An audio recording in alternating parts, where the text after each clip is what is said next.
welcome back to another video from Bioholic. Hope you all are doing well.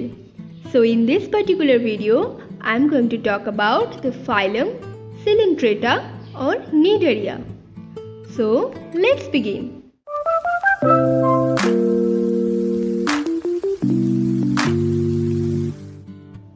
So at the very first, we need to have some basic idea about the Cnidaria. The Cnidaria comes from the Greek word nidos, which means the stinging needle. Casually touching many Cnidarians will make it clear how they got their name so, as their nematocysts eject barbed threads tipped with poison.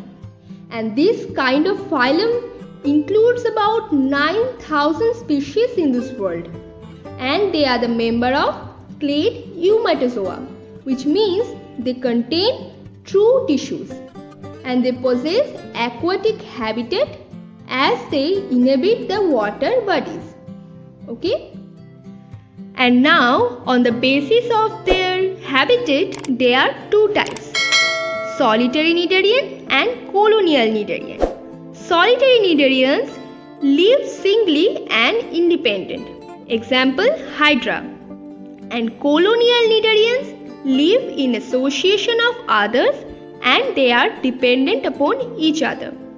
Example is Obelia.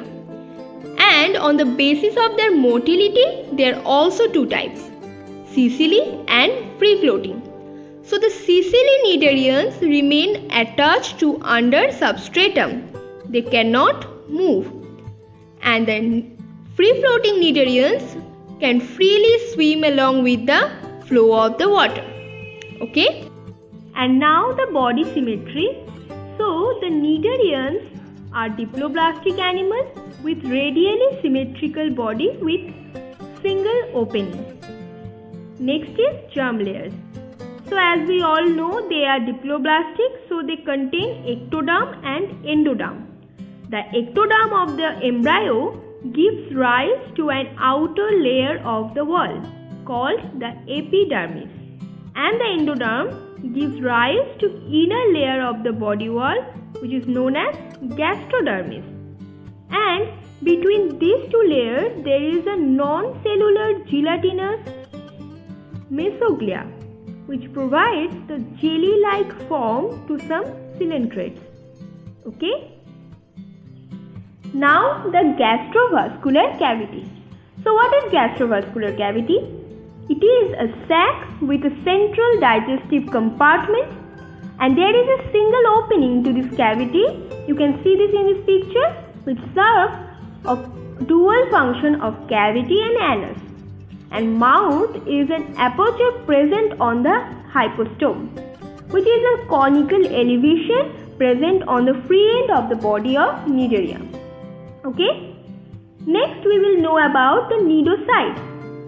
So the name Cnidaria is derived from one of the most characteristic cells of all coelentrates, the stinging cell, which is known as cnidoblast or cnidocytes. Now they are oval-shaped cells which are present on the tentacles and on the body, and these cells bear a nucleus which is present near its base. So they are known as basal nucleus, and a stinging capsule called nematocyst. So the nematocyst is filled with a poisonous fluid which is known as hypnotoxin. Okay? And these cnidocytes are used for encourage, defense and for the capture of prey. Okay? Next is digestion in Cnidaria. So the food is pushed into the central cavity where glands release enzymes in order to digest food, and other cells of the endoderm will then absorb the digested nutrients. So indigestible material will then be eliminated out of the mouth. Okay? And next is circulation. So there is no true circulatory system in Cnidaria. Food and nutrient particles will be passed through the central cavity by the body movement and by flagellated cells in the endoderm. Thus, the gastrovascular cavity is involved in both digestion and circulation. Okay? And the respiration, excretion and skeleton of Nidaria.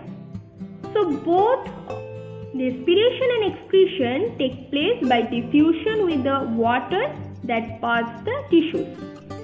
And in case of skeleton, some Nidarians like corals have a hard skeleton which is composed of calcium carbonate. Okay? Now the body form of Nidaria.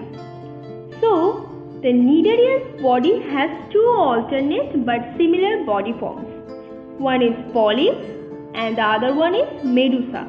So in case of polyps, they are usually attached to some object with a mouth and tentacles directed upwards, and cylindrical forms that adhere to the substrate by the upper end of the body and extend their tentacles waiting for their prey.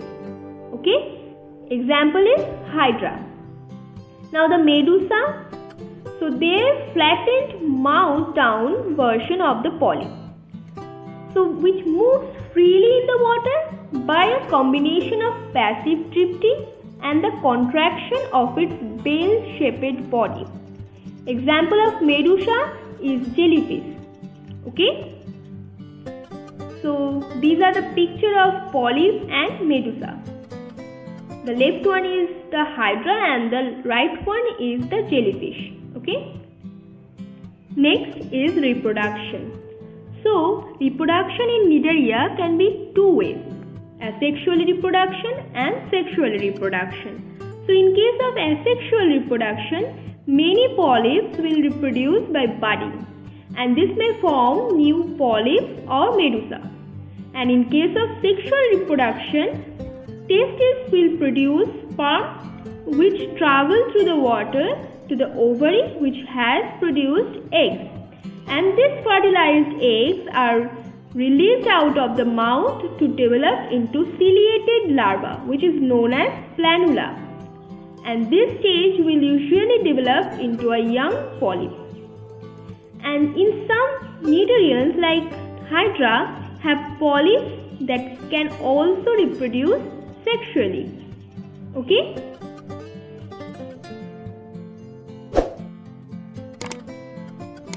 And now the polymorphism which is seen in Nidaria. So polymorphism is the ability of an object to take on many forms. So this ensures an efficient division of labor between the several individuals which often get united in the form of colony. So polymorphism in Nidaria can be seen in case of polyp and medusa. Okay? Now, if you have any questions or queries related to today's lecture, then ask me in the comment section below. And also check the description box. I have provided the link for self-assessment test.